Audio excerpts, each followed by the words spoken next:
Hey everyone, thanks for tuning in. My name's Pat. Welcome back to the channel. Well, I don't have any big projects going on today, and it's still early. The garden's not really looking tip-top shape, but certain plants in the garden are looking really good. So I thought I'd just give you a brief tour of what's looking really good in the garden and just maybe some of my favorite plants in general.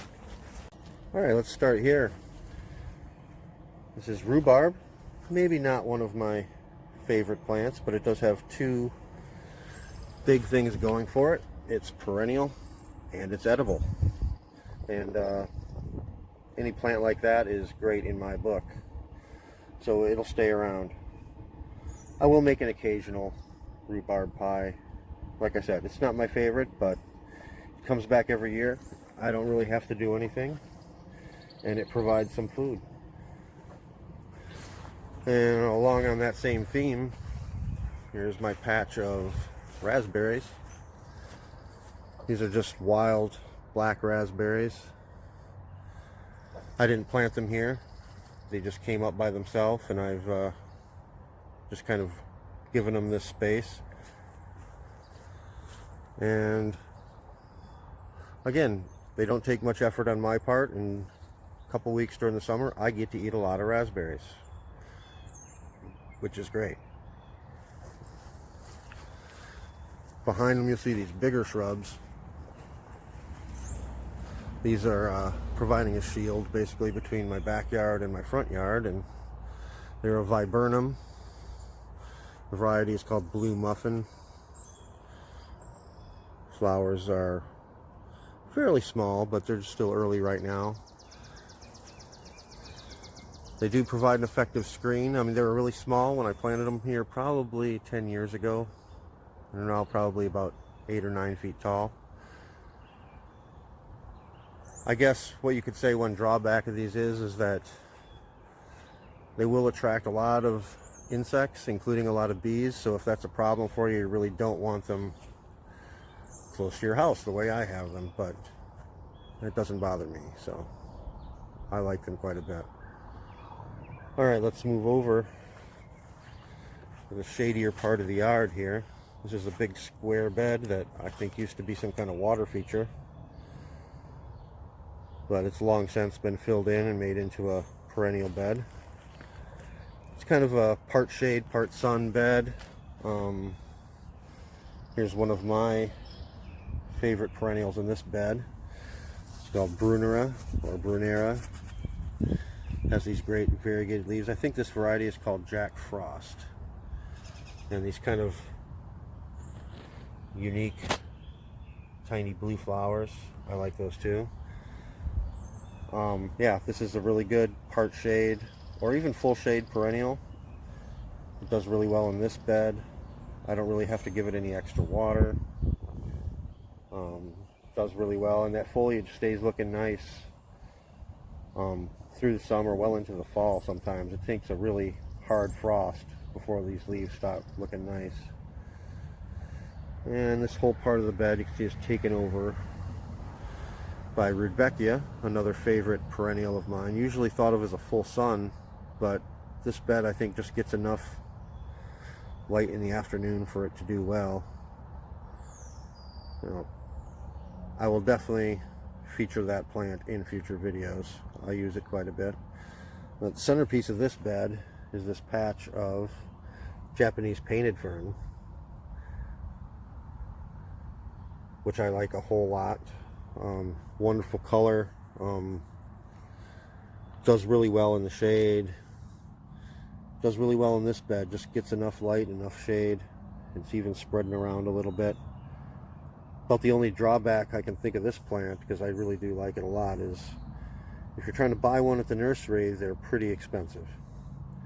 But if you got a friend that has a patch of them, get some. I recommend it. They're just getting started now, and they'll look even better later in the year. Alright, so let's go around the other side here. Some more viburnums. They're not growing quite as big in the shadier part of the yard, but still providing a pretty effective screen here from the road to the backyard. This is kind of a woodland shade bed I have over here. Lots of hostas and ferns. Ferns, one of my favorite ferns. Maybe my favorite fern.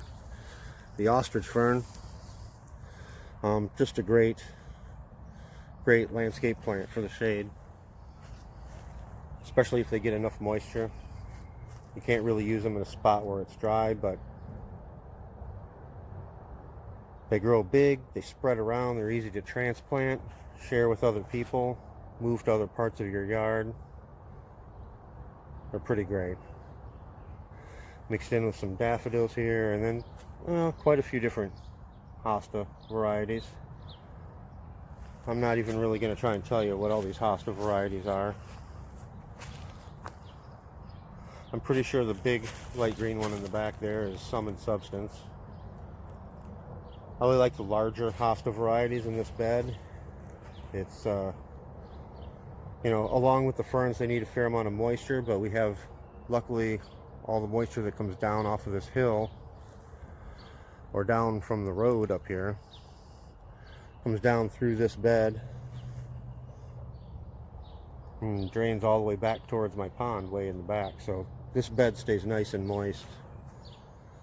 So over here next to some more large hostas and another painted fern. Another one of my favorites, especially in the shade. This is called Woodland Poppy. And I don't know, you don't see it in too many gardens. I'm pretty sure it's still available in nurseries for the most part. I got this from a friend of mine, and she has a really nice shade garden. In fact, I think almost all of these hostas probably came from her as well. She's a hosta fanatic. But woodland poppies, again, this type of year, we're past spring bulbs flowering. Not too much other stuff is flowering yet, and these are just flowering like mad. These beautiful yellow flowers. They spread around a little bit, but not so much, it seems, in my garden. They pretty much stay in this one big clump, but I like them a lot. They blend in really well with the ferns and the hostas and the other bulbs I have in here. More hostas and more ferns. But yeah, this, I'll show you again later on in the summer. This shade bed generally looks really nice. It's just getting started. I'll show you more of that later on in the year. So let's move on out here by the road. This is called Feverfew.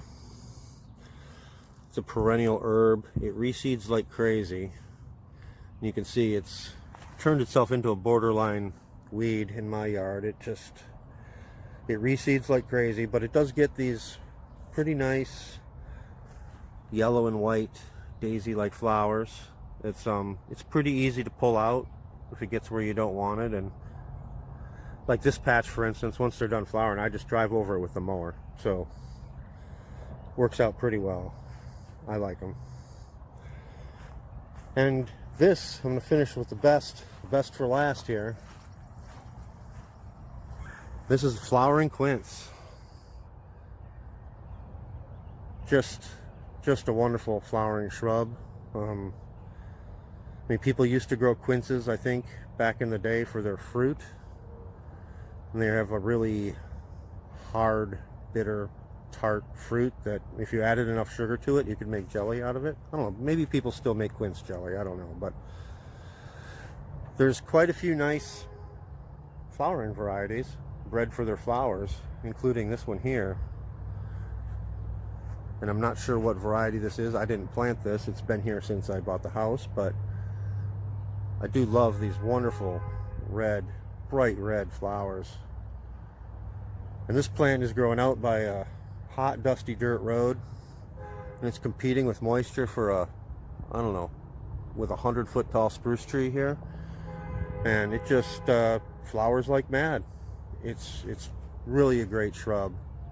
And I really wanted to share with you how great these flowers look. They're just amazing. So anyway, I hope you enjoyed that little tour. I know that's a short video. some of the plants that I have in my yard. Thanks for watching, and I hope to be talking to you again soon.